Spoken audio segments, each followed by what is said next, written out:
Suaraku bisa kedengar dengan jelas? Jelas. Oke, thank you.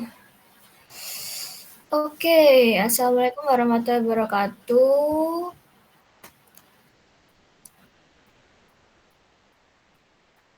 Oke, di mata kuliah pengantar kecerdasan buatan, kita udah pernah bahas nih tentang metode yang ada di machine learning. Nah, hari ini kita bakal bahas salah satu metodenya, yaitu tentang decision tree. Nah, flashback dikit. Jadi pada dasarnya semua metode yang ada di machine learning itu punya konsep yang sama. Nah, machine learning sendiri adalah cabang dari AI yang fokus pada pembangunan sistem komputer yang dapat belajar dari data, mengidentifikasi pola, dan membuat keputusan dengan sedikit atau tanpa campur tangan manusia secara eksplisit. Nah, hal itu memberikan komputer kemampuan belajar secara otomatis dari pengalaman atau data yang tersedia, tanpa harus diprogram secara terus-menerus untuk setiap tugas tertentu. Nah, masuk ke topik utamanya, decision tree. Jadi, decision tree itu apa sih? Nah, decision tree sendiri, sesuai dengan artinya di bahasa Indonesia, yaitu pohon keputusan, adalah salah satu teknik yang digunakan untuk menentukan keputusan dari suatu kasus. Nah, pohon ini memiliki cabang-cabang yang mewakili atribut dan daun yang mewakili kelas atau nilai yang diprediksi. Nah, mungkin biar lebih mudah membayangkannya, kita bedah dulu komponen dari decision tree ini ya. Jadi, struktur decision tree ini dimulai dari simpul akar atau root node yang warna hijau. Nah, kemudian ada cabang, cabang itu yang anak panah hitam ini ke bawah. Kemudian ada simpul internal atau biasa disebut internal node atau decision node. Itu yang biru. Yang biru-biru setelah root node. Nah, yang terakhir itu ada simpul daun atau biasa kita sebutnya leaf node.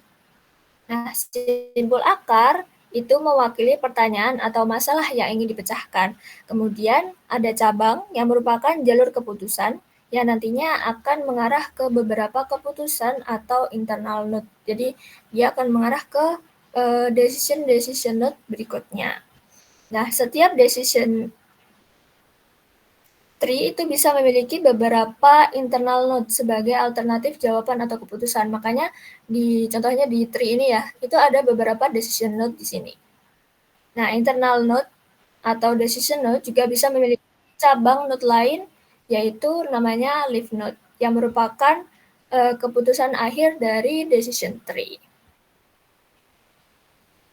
Nah, adapun cara kerja dari decision tree, di mana algoritma ini tuh akan memilih fitur terbaik untuk memisahkan data pada setiap langkahnya. Kemudian membentuk pemisahan atau split pada setiap node dan secara rekursif akan membagi data ke dalam subtree. Jadi dia akan bentuk subtree gini yang semakin homogen. Nah, kemudian decision tree ini juga digunakan untuk memprediksi kelas atau nilai dari data baru dengan melewati dari node ke node. Nah, proses ini berlanjut hingga kriteria penghentian terpenuhi. Lalu, kapan sih decision tree ini digunakan? Jadi, ada beberapa case yang dapat diselesaikan dengan algoritma decision tree ini. Nah, yang pertama itu ada masalah klasifikasi dan regresi. Nah, pada klasifikasi, biasanya decision tree akan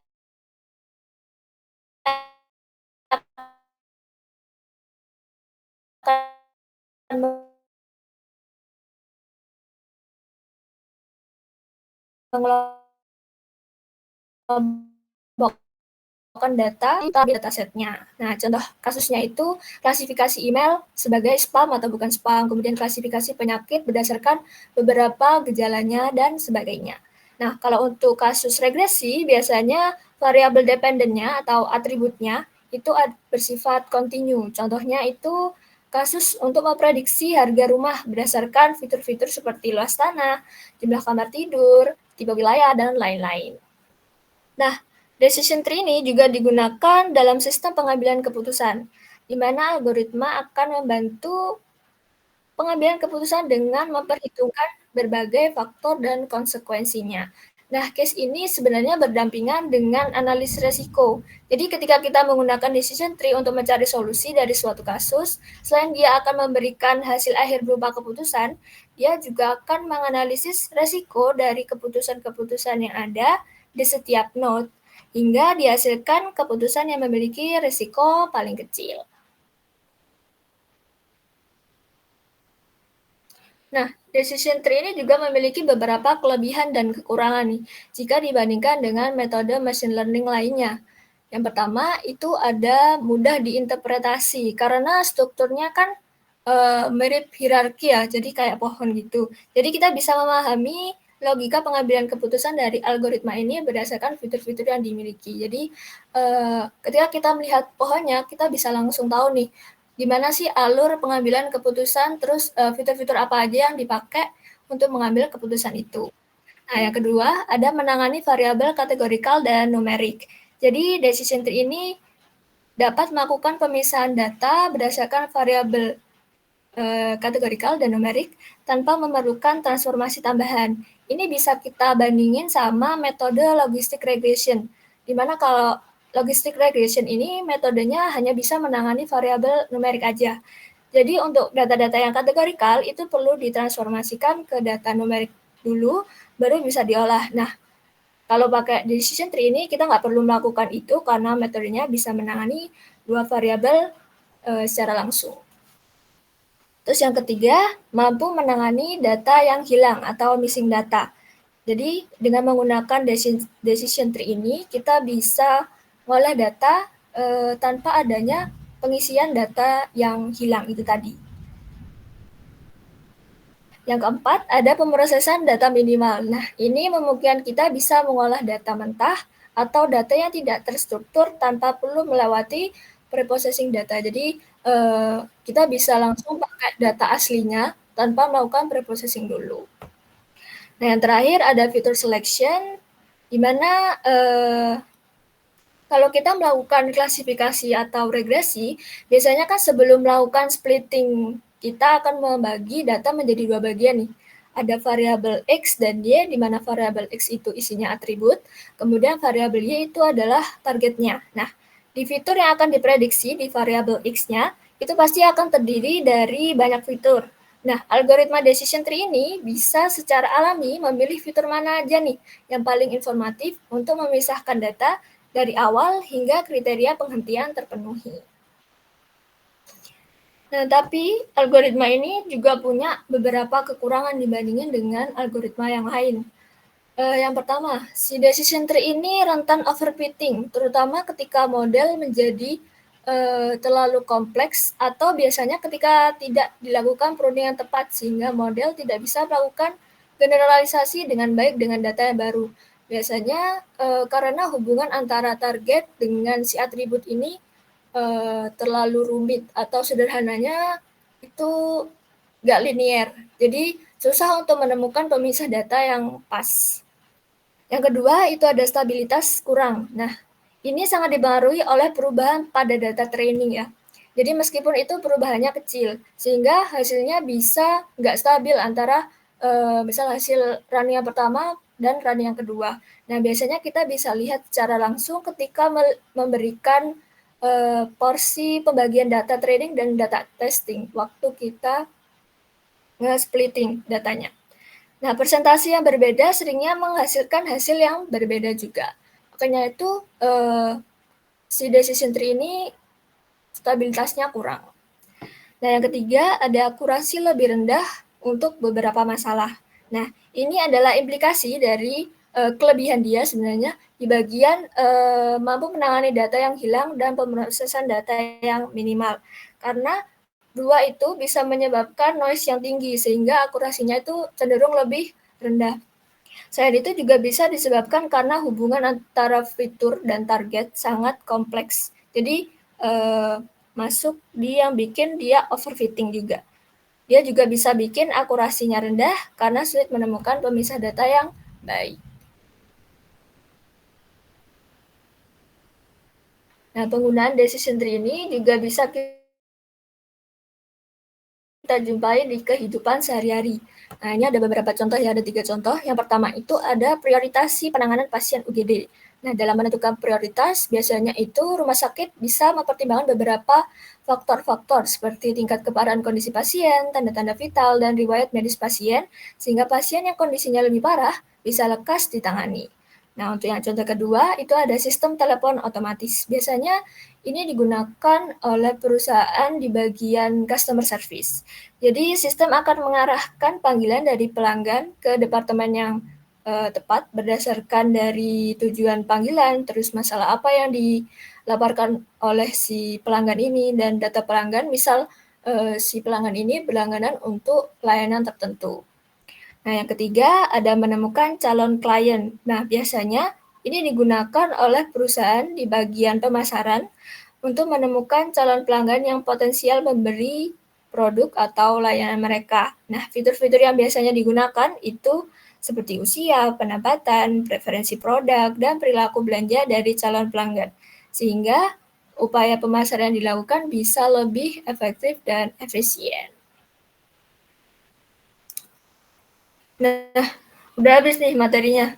Dari sini ada yang mau ditanyain terkait decision tree?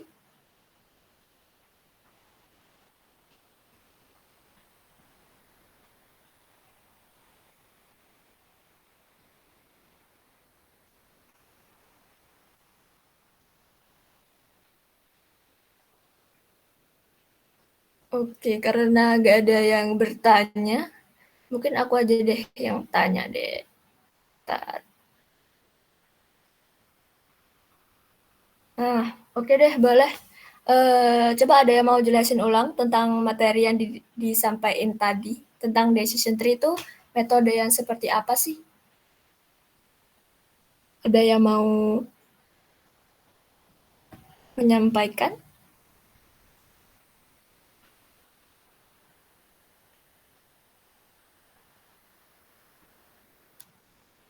Oke deh, aku tunjuk aja deh kalau nggak ada yang mau ya.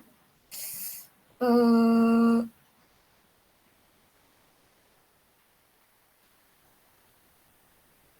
Boleh, Felicita Dian, ada orangnya?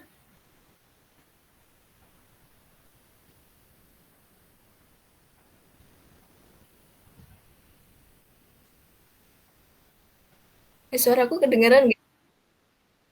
Ya, boleh disampaikan tadi?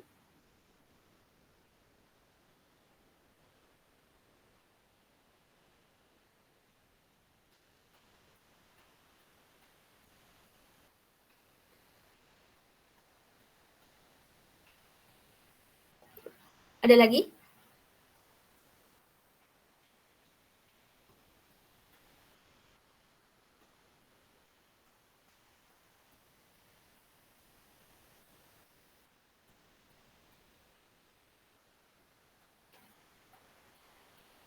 Oke, oke sip. Berarti udah paham ya. Mungkin satu lagi deh.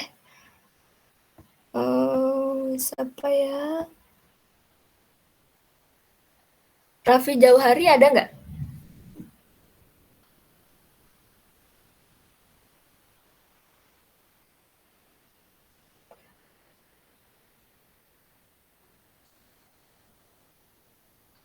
Halo?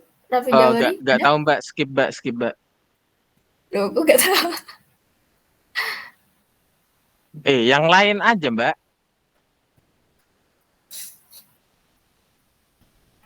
Oke deh. Dijawab sebisanya nggak apa-apa kok, guys. Divo Tahta bisa on mic.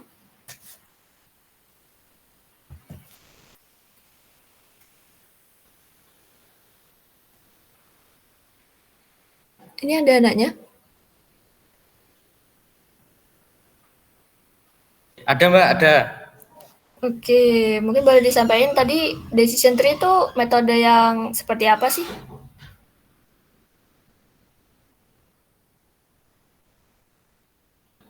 Yang saya tahu decision tree itu pohon keputusan yang mengambil struktur hierarki yang mirip dengan pohon gitu pokoknya Mbak. Lalu? Intinya digunakan untuk mengambil keputusan gitu loh, Mbak. Oke. Oke sih, berarti udah paham ya tentang decision tree ini. Insya Allah paham. Oke, sip. Mungkin boleh yang lain kasih reaction jempol kalau udah paham.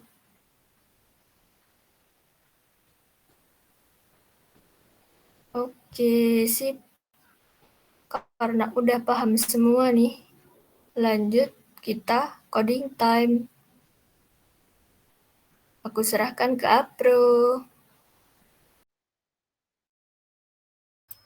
Oke, makasih Ren. Ntar ya, aku share screen dulu.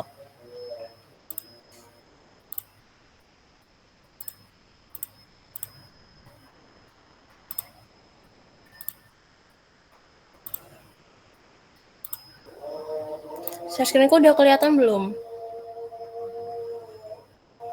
Masuk, Mbak. Oke, jadi kali ini kita bakal mempelajari decision tree yang mana sebelumnya kita udah pernah pelajari ini di PKB ya, di pertemuan sebelumnya. Jadi di sini cuman ngulang aja sih. Oke, jadi pertama-tama yang pasti kita harus import library terlebih dahulu. Jadi di sini nih yang pertama kita import NumPy buat mengolah array, terus import pandas ini buat datasetnya, terus sklearn ini tuh buat kita ambil, jadi nanti nih di pertemuan ini datasetnya bakal diambil dari si sklearn ini. Terus selanjutnya kita import train test split ini buat ngebagi si dataset itu jadi dataset buat training sama buat pengujian. Selanjutnya ini confusion matrix di sini ini buat ngevaluasi kinerja dari model si klasifikasinya itu. Buat ngelihat tingkat keakuratan si modelnya nanti itu gimana, apa udah bagus atau belum gitu. Terus selanjutnya ini ada decision tree classifier. Ini tuh buat bikin model si decision tree-nya. Jadi yang nge-training, yang nge-testing itu si modul ini. Terus akurasi skor ini tuh buat ngevaluasi kinerja model klasifikasinya. Ini nanti bentukannya tuh persentase yang akurasi skor ini. Sedangkan kalau yang confusion matrix ini bentukannya matrix 2 dimensi.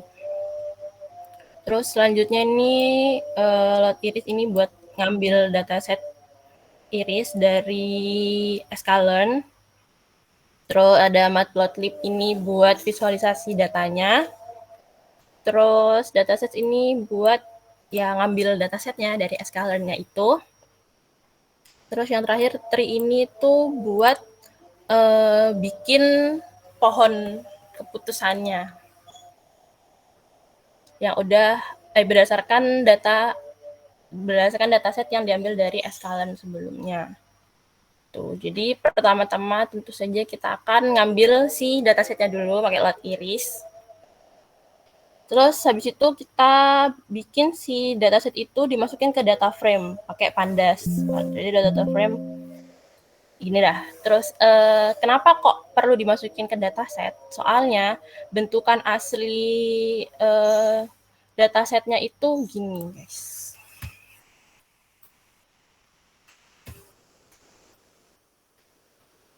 Nah, bentukan asli datasetnya yang dari sklearn tuh gini, kayak cuman array aja gitu. Ya, cuma berupa array 2 dimensi terus ya. Terus kan kalau kayak gini kan kayak pusing ya, kayak ini maksudnya apa gitu. Makanya dimasukin ke data frame biar rapih. Tuh. Oke, terus di sini pertama kita ambil feature-nya dulu. Feature itu kolom yang ada di datasetnya itu. Jadi ini ada nama kolom itu ada sepal length, sepal width, petal length, sama petal width. Buat ngambil nama kolomnya itu pakai ini kan iris data kan ini si data setnya ini. Terus dot features underscore name, ini buat ngambil feature name-nya. Terus kalau kita mau tahu bentuknya itu gimana si dataset itu, tinggal dot shape aja. Itu dari iris dot shape. Ini berarti ada 150 baris sama ada 4 kolom. Kolomnya ya ini sepal length, sepal width, petal length, sama petal width.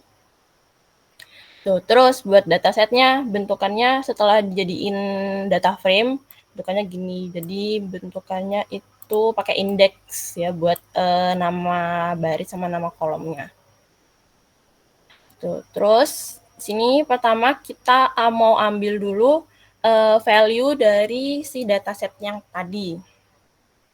Jadi kita ambil semua baris dari dataset ini, terus sama kolom indeks ke-0 sampai indeks ke-3. Mana ini kan jumlah kolomnya cuma sampai indeks ke-3 ya. Jadi ini kita maksud dari variabel X ini kita bakal ambil semua nilai dari si datasetnya itu. Jadi mulai semua baris dan semua kolomnya. Terus buat Y ini itu kita mau ambil data target atau label yang ada di dataset iris. Seperti yang kan sebelum-sebelumnya kan udah pernah nih pakai dataset iris kan.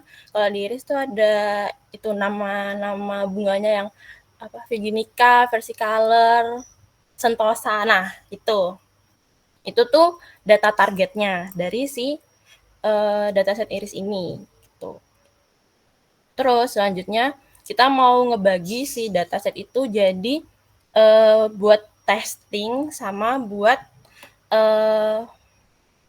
training gitu. Jadi training itu buat si mesin ini belajar, terus kalau si testing ini buat nguji si mesin ini. Dari hasil belajar si mesin ini udah bagus apa belum hasilnya, itu pakai yang testing, data testing gitu.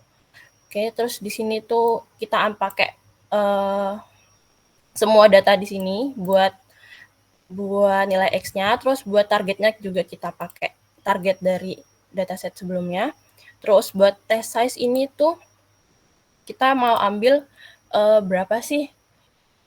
berapa persen dari data itu yang bakal kita jadiin data buat ngetes gitu. Jadi soal ujiannya tuh berapa persen dari datanya itu. Di sini 0,2 ini berarti 20% gitu. Terus kalau random set ini tuh buat ngambil datanya.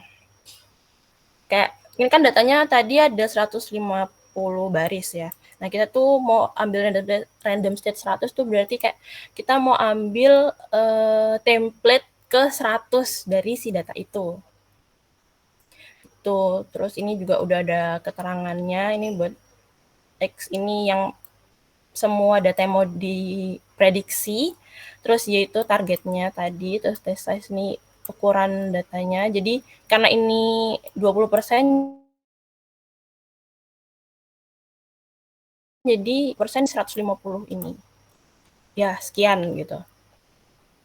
Terus random state ini variabel opsional yang digunakan untuk mengontrol randomization dalam proses pemisahan data. Oh ya, sebenarnya random state ini nggak dipakai juga nggak masalah, jadi makanya dia opsional. Gitu. Terus selanjutnya X-train ini fitur yang buat dilatih. Terus X-test ini yang fitur yang buat diuji.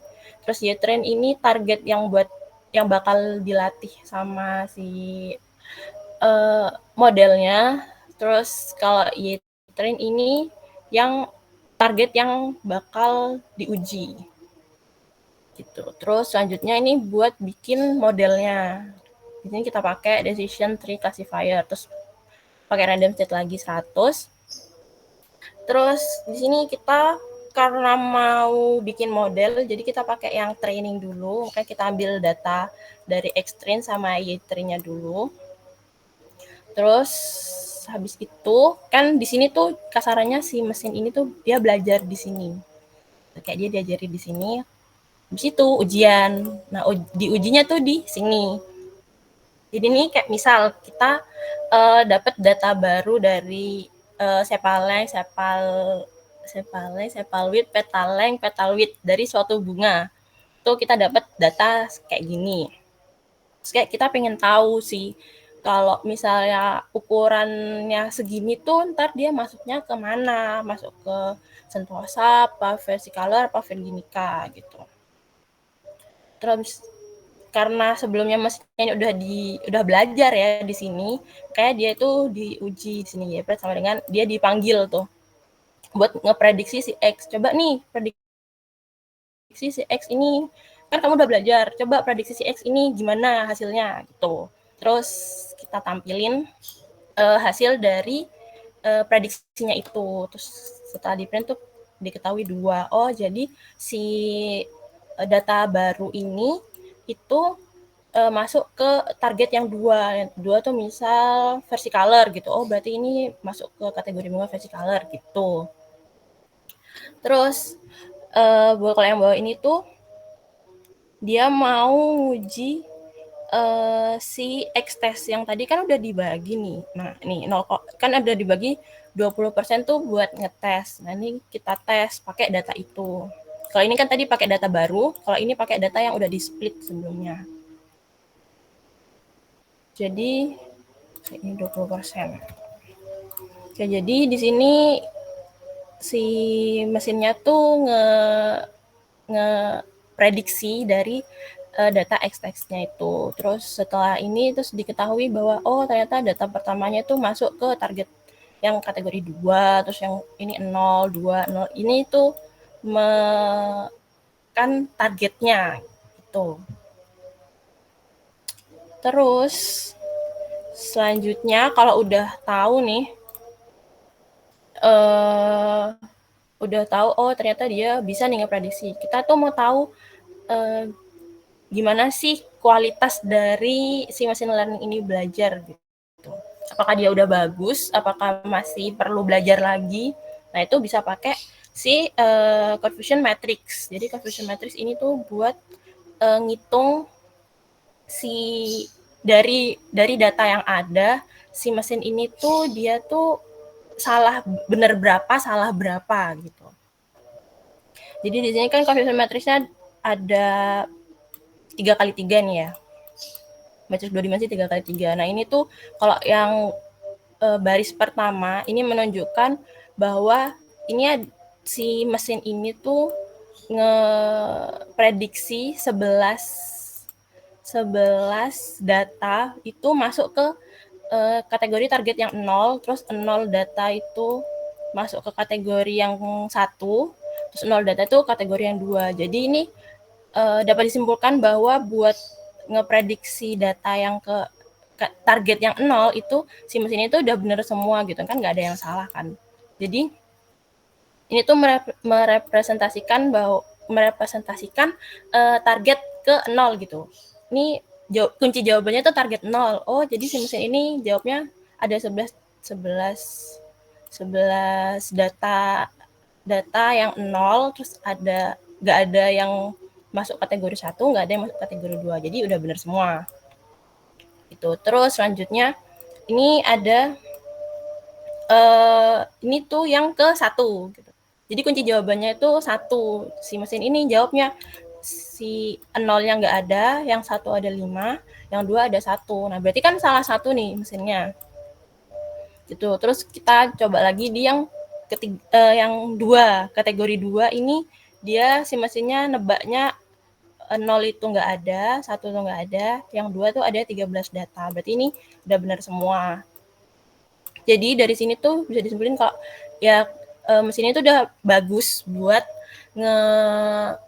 ngeprediksi datanya, soalnya salahnya cuma 1 tok gitu. Terus buat lebih meyakinkan lagi itu kita lihat akurasi skornya. Ini didapat akurasi skornya tuh 0,97. Nah, 0,97 udah tinggi.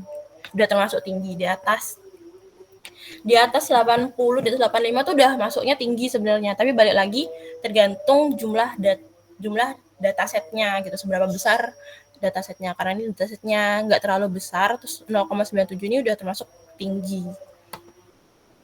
Gitu. Oke, dari sini ada yang mau ditanyain nggak?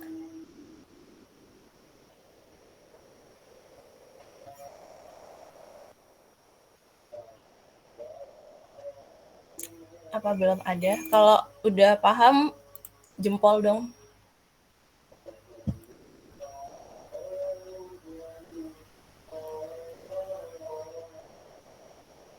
Oke, karena banyak yang jempol, aku lanjut dikit lagi guys. Habis ini selesai.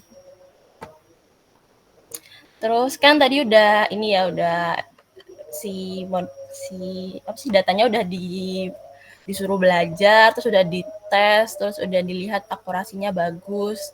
Selanjutnya karena ini judulnya decision tree ya, kan pasti kayak gimana sih bentukan pohonnya si decision tree ini dari data yang udah diolah sebelumnya. Ini kita pakai tree.plot_tree. CLF ini kan tadi yang belajar, maksudnya yang dia belajari gitu. Jadi kita mau tahu nih gambaran tree dari yang si mesin ini pelajari itu kayak mana sih? Terus bentukannya kayak gini. Ya udah, kayak bentuk decision tree-nya aja kayak. Jadi kalau di sini nih kan X-nya 2. Jadi yang kategori 2 itu berarti dia megang peranan penting, bukan kategori, fitur kedua. Ini kan fiturnya tadi ada 0, 1, 2, 3 ya, 0, 1, 2, berarti 0, 1, 2. Berarti si Petalink ini tuh megang peranan penting buat ngebikin decision tree-nya itu. Makanya dia ditaruh di root-nya gitu. Terus ya kalau misalnya nilai dari apa tadi sepalengnya itu kurang dari 2,45 berarti dia masuknya ke sini. Terus kalau misalnya lebih dia masuk ke sini. Terus begitu sampai selesai gitu. Tapi kalau misal ini kan bentukannya gambar ya, bentukan diagram. Kalau misal mau dibentuk tulisan itu juga bisa, tinggal di export teks aja. Ini jadinya bentukannya begini. Kalau ini kan bentuk gambar, ini bentuk tulisan gitu. Kalau misal biar bisa di copy gitu, ini kan bisa di copy ya. Tapi kan kalau gini kan bisa. Tuh sebenarnya ini kurang lebih sama aja kayak gini, cuman beda bentukannya aja. Jadi di sini ini kan ada feature I, ini untuk pemisahan. Ini kan feature-nya 2. Feature yang 2 tadi kayak yang udah aku jelasin, ya misal si paleng dah. Jadi si palengnya itu yang jadi kunci utamanya itu. Terus ini nilainya ini yang kayak ini kan kurang dari sama dengan 2,45. Dia itu aturan pemisahan yang menunjukkan apakah si fitur itu tuh sesuai gitu sama nilainya gitu. Jadi kalau misal lebih kecil ntar dia masuk ke yang ranting yang kiri, kalau lebih besar misalnya lebih besar ntar lebih masuk ke yang ranting yang kanan gitu. Terus kelas Y ini kan sini misal nih ada kelas sama dengan 2. Berarti dia itu masuk ke target yang mana, kelas yang 0 apa 1 apa 2 tadi, yang setosa apa versicolor apa virgilica itu kelasnya. Terus kalau garis vertikal yang ini, yang garis-garis panjang-panjang ini, itu tingkat kedalaman dari node-nya. Ini kan kalau ini kan tingkat kedalamannya langsung dari kotaknya gitu. Kayak ini yang pertama, terus ini kayak lebih dalam lagi, terus ini yang lebih dalam lagi. Nah kalau ini pakai garis ini kayak ini tuh yang pertama, terus ini tuh yang lebih dalam, terus ini lebih dalam lagi, terus kayak lebih dalam lagi ya. Intinya kayak indentasi, kalau di Python tuh kayak indentasinya. Gitu.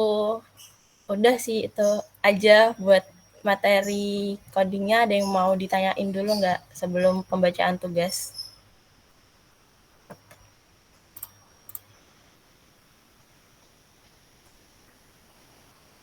Kalau nggak ada yang ditanyain, reaction jempol.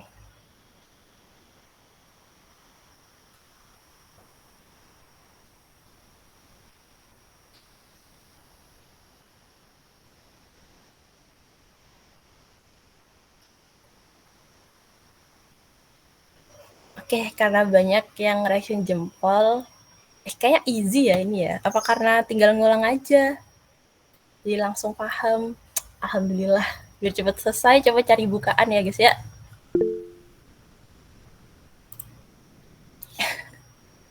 Oke, selanjutnya tugas.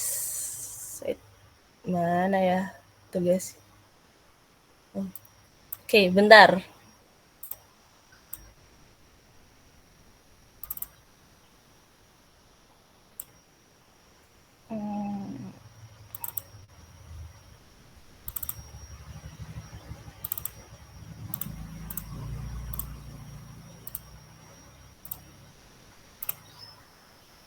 Oke, ini tugasnya. Tugasnya intinya ngulangi apa yang aku sampaikan tadi sih. Pakai datasetnya beda. Ini ada dataset wine, dataset star, sama dataset breast cancer. Kalau yang wine sama kayak breast cancer ini ambil dari Sklearn. Kalau misal pengen tahu gimana sintaksnya bisa cari di sini. Di sini udah ada striplearn.org itu di sana udah lengkap dokumentasinya punya Sklearn. Terus buat yang dataset stars ini ngimpor manual kayak biasanya yang itu yang masukin file tuh. Nah, buat datasetnya udah ada di drive di description grup. Nah, tuh terus ini tadi kan computation metric kan udah ya. Terus data testingnya tinggal ngubah aja. Tadi punya aku kan 20, tadi 0,2. Ini suruh nyoba di 20%, 30%, sama 40%. Tinggal ganti aja sih angkanya ya. Terus, oh iya ntar hasil dan analisis datanya ini jangan lupa diisi ya. Kayak dari percobaan 20%, 30%, 40% tuh kesimpulannya apa. Oh jadi si wine ini kalau data testingnya kecil tuh gimana, kalau 40% itu gimana, apa accuracy-nya lebih tinggi apa lebih rendah, itu masukin ke sini, ke hasil dan analisis datanya. Terus kesimpulannya itu ya udah kayak misal semakin tinggi apa sih tadi? Semakin tinggi persentase data testingnya makin jelek gitu misalnya, itu taruh di kesimpulannya gitu. Tapi dijelasin ya guys, tolong biar nilainya bagus. Oke? Terus Google Colab-nya jangan lupa ditaruh sini. Oh iya, nanti di link di Google Colab-nya tuh ini ya, jangan lupa ininya udah di-run gitu ya. Jadi ntar kita nggak usah nge-run lagi gitu. Biar langsung kelihatan ininya. Kan kalau udah pernah di-run kan langsung kelihatan tuh ya hasilnya. Gitu. Jadi jangan lupa di-run Google Colab-nya. Terus ini link YouTube ya guys. Oh ya, ini buat tugas mulai tugas ini dan selanjutnya tuh pakainya YouTube ya, jangan pakai Drive. Kenapa? Soalnya di Drive itu kadang nggak bisa di-download gitu. Kalau misalnya ukurannya gede itu nggak bisa di-download. Terus juga kadang tuh nggak ada previewnya, jadi kita nggak bisa lihat videonya itu gimana. Tuh. Terus buat ketentuan videonya aku ingetin lagi, jangan lupa. Nah, videonya ada mukanya guys dan ditaruh di YouTube. Durasinya minimal 10 menit ya. Walaupun 9 menit 59 juga itu belum 10 menit. Jadi mending tambahin apa kayak gitu biar nutup 10 menit. Gitu. Ya itu sih kalau dari tugasnya. Mungkin dari Ren ada tambahan nggak buat tugasnya? Oke, kalau dari aku nambahin ini aja sih, diperhatikan ya buat terusnya, terus deadline-nya, terus link pengumpulannya, jangan sampai keliru, sampai telat, dan kalau bisa dipatuhi semua untuk rules-nya. Soalnya kalau misal kayak yang aku bilang tadi, kalau misal 959 juga nilainya bakal beda sama yang 10 menit gitu. Itu aja.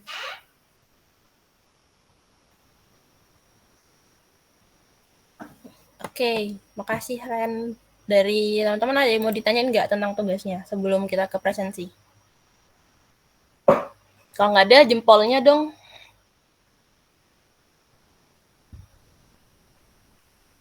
Oke, udah banyak nggak ada. Selanjutnya presensi. Silahkan Ren.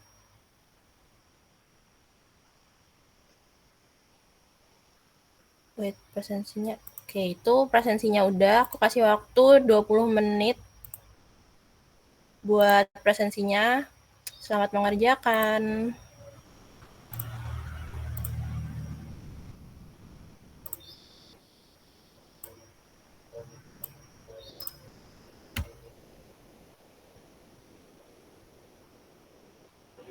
Permisi, Mbak. Presensinya tutup, Mbak. Oh, oke, bentar. Udah bisa belum?